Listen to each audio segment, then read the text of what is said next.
নদী বাঁধ ভাঙনের ফলে প্লাবিত শালচাপড়া টুকু গ্রামের বিভিন্ন এলাকা প্রভাবিত হয়েছেন। এলাকার 15,000-এর বেশি মানুষ।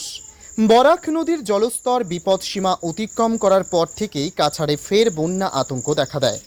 বুধবার দুপুর 1টা নাগাদ শিলচর সংলগ্ন শালচাপড়া টুকু গ্রামে নদী বাঁধ ভেঙে জল তীব্র গতিতে প্রবেশ করতে শুরু করেছে।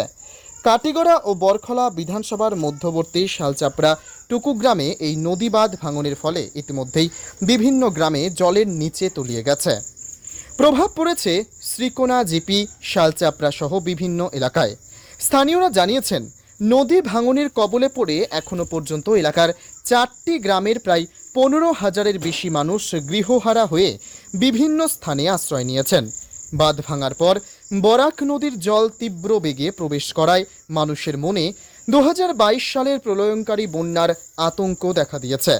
বর্তমানে যে বেগে জল আবাসিক এলাকায় প্রবেশ করছে, শালচাপড়া টুকুর গ্রাম এলাকা আগামী কয়েক ঘন্টার মধ্যেই জলের নিচে তলিয়ে যাওয়ার আশঙ্কা করছেন স্থানীয়রা। এদিকে বাঁধ ভেঙে প্রবল বেগে জল প্রবেশ করলেও এখন পর্যন্ত প্রশাসন ও বিভাগীয় কর্তৃপক্ষ স্থানীয়দের কোনো খোঁজখবর না নেওয়ায় এলাকার জনমনে তীব্র ক্ষোভের সৃষ্টি হয়েছে।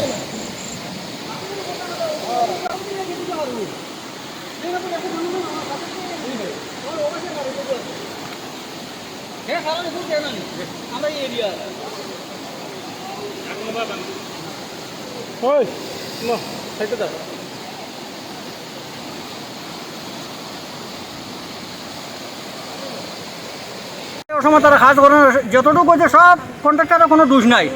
কন্ট্রাক্টারে আমরা জিজ্ঞাসা শুকনোর সময় কাজ করে না, এখানে কন্ট্রাক্টারে ডিপার্টমেন্টে তারা কয় না কাজ করার লোক। কন্ট্রাক্টরের নাম কিটা? কন্ট্রাক্টারের নাম কাজী। কাজীর কোনো দোষ নাই, কিন্তু কন্ট্রাক্টারে আমরা জিজ্ঞাসা ফোন করে কিতাবা শুকনা দেয়, এখন তুমি কাজও না এখানে। কন্ট্রাক্টারে কয় আমার ডিপার্টমেন্টে কয় না, কোথেকে আমি কাজও আইতে পারি না। যে সময় বৃষ্টি হয় ওই সময় ডিপার্টমেন্টে কয়। ডিপার্টমেন্টে বলতে সব থেকে টার্গেট হলে ফারুক এই আমরা অত অঞ্চলের ওভারসিয়ার। ফারুকের ইনচার্জে সব কিছু আছে, ফারুকে কাজ করার। ফারুকে যে সময় শুকনা দেয় ওই সময় ফারুকে না করে কাজ করা নাই, এখন জল শুকাই যায় এখন না। যে সময় বৃষ্টি হলে ওই সময় কইলেও কাজও লাগাও। যে সময় জল বাড়ে ওই সময় কাজ করা হয়, যে সময় শুকনা থাকে ওই সময় কাজ করে না। এই যতটুকু হয়েছে সব ডিপার্টমেন্টের কারণে হয়েছে গিয়া, কিন্তু কন্ট্রাক্টারের কোনো কিছু নাই। কিন্তু কন্ট্রাক্টারে ডাইরেক্ট কইছে আমার ইনো করার কিছু নাই, যতটুকু করে ডিপার্টমেন্টে করে।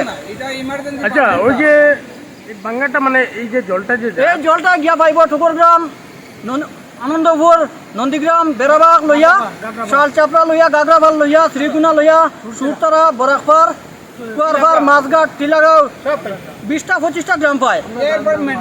এরপরে এইদিকে গিয়া পুরা মেডিকেল পর্যন্ত যা জল। আচ্ছা, কালকে আইয়া ফারুক আইয়া দেখিয়া গেছে, কিন্তু ফারুক আইয়া যেই মাত্র শুনছে জল বাড়ে শালচাপড়া থেকে ঘুরিয়া গেছে গিয়া, আয়ু না এইদিকে। যে সময় শুকনা হয় ওই সময় একদিন আইব, আইয়া চুপ মারে আইব, চুপ মারে যাইব। এরপরে তার লগে যে ডিপার্টমেন্টের ব্যাপারে কিছু মাতো হে উল্টা আরো পিক আপ দেখা, এই করিমু সেই করিমু, তোমরা কেন কাজ করা কিছু নাই। ওইরকম জায়গায় আমরা লোকাল আছি হিসাবে তোমরা মারতে লাগবো, কইতে লাগবো। কিন্তু বারো গেলে কোনো এক সময় মাত মাতিলে আরো উচ্চ বাচ্চা দেখা যায় ডিসি কই দিব, এই করে দিব সেই করে দিব। এখন ডিসি হোক না। আচ্ছা, কত পরিবার আছে? কিন্তু আমরা এই গ্রামও আছি, প্রায় 200 ফ্যামিলি আছি। আর এই যে 40টা গ্রাম আছে। এখন মানে গভর্নমেন্ট কোনো স্টেপ নেওয়া হয়েছে নাকি? হ্যাঁ, গভর্নমেন্ট কোনো স্টেপ নেওয়া না, গভর্নমেন্টের কোনো স্টেপ নেওয়া হয়েছে না।